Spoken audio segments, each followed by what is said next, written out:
Snimaj! Snimaj ga sad krasno! Snimaj ga sad krasno! Odite u kurac! Opa, ima klofana. Opa, zaklopaj ga. Dosta, ej! Klofna je bio, klofna.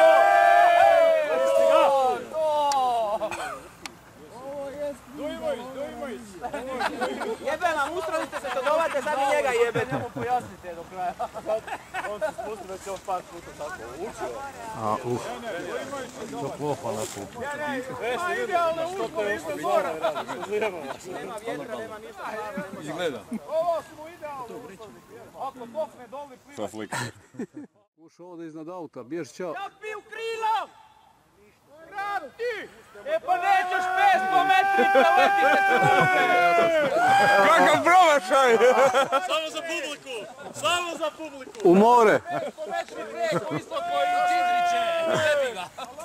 Ko ima ono zeleno krilo? Ko ima ono zeleno krilo? Jesi me ti si me izjeba tu?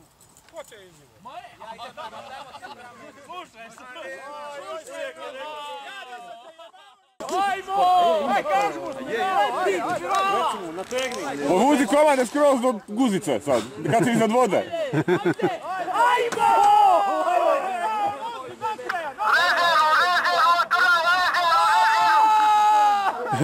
Jeben ti poginiće!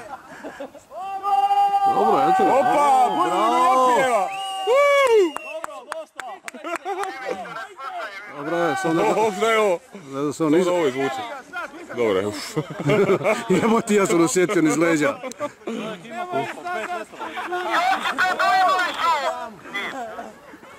Ajde, spiralu sada!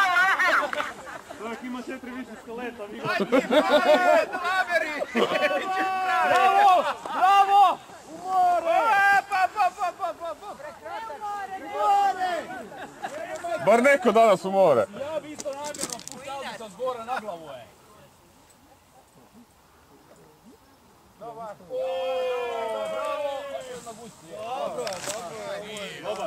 Ko je rekao da je bolje od Cindrića?